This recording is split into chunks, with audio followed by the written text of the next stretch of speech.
Hello, students, and a very good morning to you all. Today, we are going to begin with Chapter 1, Part B, that is a poetry, and the name of the poetry is The Road Not Taken. The poet who composed this poetry is Robert Frost. See the blue box there. This well-known poem is about making choices and the choices that shape us. ये poetry जो है वो किस बारे में है?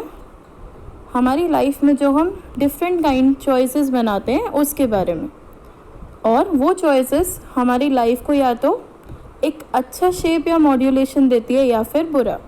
Means हमारी choice अगर सही हुई तो हमारी लाइफ फुल सेटल्ड होती है, अदरवाइज़ कहीं ना कहीं हमें लाइफ में बहुत ज़्यादा स्ट्रगल करना पड़ता है. एंड ये पोइट्री हमारी उसी लाइफ चॉइस के बारे में है.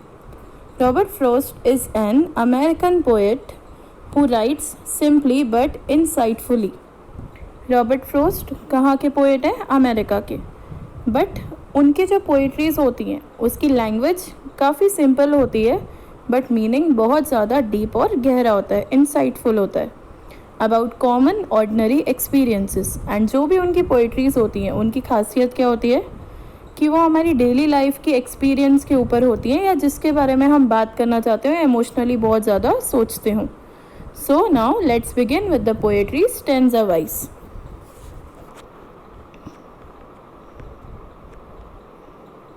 See the first stanza. Two roads diverged in a yellow wood, and sorry I could not travel both. And be one traveler long I stood, and looked down one as far as I could, to where it bent in the undergrowth.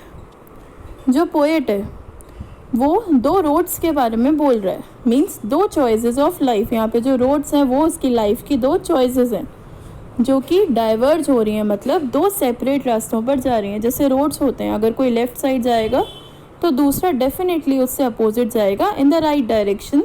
अगर दो road same जगह पर हैं तो वहीं diversion होता है जहाँ पर दो रोड सेपरेट होते हैं एक दूसरे से. इन a yellow would. Yellow would होता है फॉरेस्ट एरिया जो कि कवर्ड हो येलो लीव से, मतलब कि वो क्या शो करता है? Autumn season. तो ये जो पोएट्री है वो पोएट ने तब लिखी थी मे बी जब ऑटम सीजन था. तो two roads diverged in a yellow wood and sorry I could not travel both. Poet यही कहता है कि वो दोनों रोड्स को एक साथ ट्रैवल नहीं कर सकता. And be one traveller long I stood. लेकिन हाँ, एक ट्रैवलर ज़रूर बन सकता हूँ जब तक कि मैं इस रोड के डाइवर्जिंग पॉइंट के पहले खड़ा हुआ हूँ. मीन्स जहाँ पोएट खड़ा है वहाँ से उसकी एक चॉइस चालू हो जाती है कि कौन सा रोड उसको ट्रैवल करना है, तो वो ट्रैवलर तो ज़रूर बनेगा. And look down one as far as I could.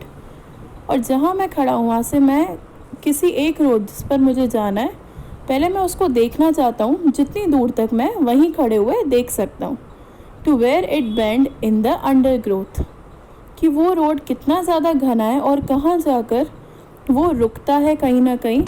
और वो कहाँ से देख रहा है पोएट? एक जगह खड़े होकर जहाँ से उसको बहुत ज़्यादा डीप घना फॉरेस्ट दिख रहा है, आसपास बहुत सारे पेड़ दिख रहे हैं, and all the plants, deep growth of the plants उसको दिख रहे हैं जो कि बहुत ज़्यादा डीप रूटेड है और बहुत दूर तक एक लार्ज एरिया में फैला हुआ फॉरेस्ट एरिया है.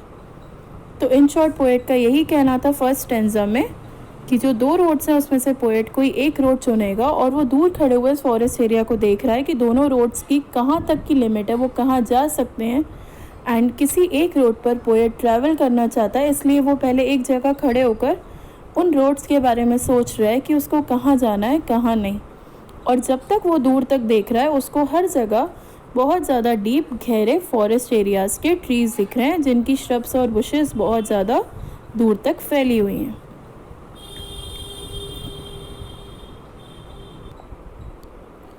Coming towards the second stanza. Then took the other just as fair, and having perhaps the better claim, because it was grassy and wanted wear. Though as for that the passing there had warned them really about the same. अब poet क्या बोलता है कि अब जाकर उन दोनों रास्तों में से वो अपने लिए एक रास्ता चुनेगा जो उसे लगता है कि उसके लिए फेयर है, मतलब कि अच्छा है. And having perhaps the better claim. और पोएट को ये लगता है कि जो रास्ता वो चुनेगा उसका कहीं ना कहीं एक बेटर ऑप्शन होगा उसकी लाइफ में, मीन्स आगे जाकर वो उसके लिए फ्रूटफुल होगा रास्ता जो वो चुनेगा। और क्लेम होता है जिस पर आप अपनी पूरी की पूरी डिपेंडेंसी बना सकते हो, मीन्स आप हक जता सकते हो कि हाँ मैंने ये रास्ता चुना है और मेरा डिसीजन पूरा सही है। तो यही चीज़ पोएट चाहता था, जो उसका रास्ता चुनने का ऑप्शन हो वो पूरा का पूरा सही हो। Because it was grassy and wanted wear. जो रास्ता पोएट ने चुना था वो इसलिए चुना था क्योंकि वो बहुत ज़्यादा घना ग्रासी एरिया था, और वॉन्टेड वेयर का मीन्स होता है कि उस रास्ते पर बहुत कम लोगों ने अभी तक ट्रैवल किया होगा, इसलिए वहाँ की जो लीव्स वगैरह थी वो एस इट इज़ पड़ी हुई थी, एंड काफ़ी ज़्यादा घना ग्रासी एरिया था जिसको किसी ने भी अभी तक डिस्ट्रॉय नहीं करा था उस पर पैर रखकर। सो वो रास्ता ऑलमोस्ट अनटच था, बहुत कम लोगों ने उसको चूज़ किया होगा। Though as for that the passing there had worn them really about the same. और हो सकता है जो फीलिंग मेरी है वहाँ उस रास्ते पर चलने वाले जितने भी लोग हैं उन्होंने भी कुछ टाइम के लिए खड़े होकर इस बारे में सोचा ज़रूर होगा, और इसलिए उनके जो पैरों के निशान हैं वो इस रास्ते पर बहुत कम दिख रहे हैं क्योंकि बहुत कम लोग चले हैं, तो ग्रास डिस्ट्रॉय ही नहीं हुई है। और ये डिफ़िकल्टी कहीं ना कहीं उनको भी आई होगी कि कौन सा रास्ता कैसे चुने। Coming towards the third stanza. And both that morning equally lay in leaves no step had trodden black. Oh, I kept the first for another day, yet knowing how way leads on the way, I doubted if I should ever come back.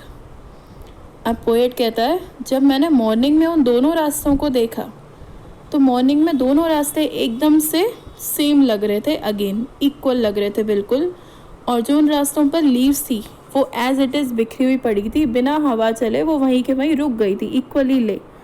In leaves no step had trodden black, क्योंकि leaves पर किसी ने भी अपने कदम या steps नहीं रखे थे, इसलिए कहीं ना कहीं जो लीव्स हैं वो बिल्कुल भी कुचली नहीं गई थी, और वो ब्लैकिश कलर की भी नहीं हुई थी, वो येलोइश ही थी।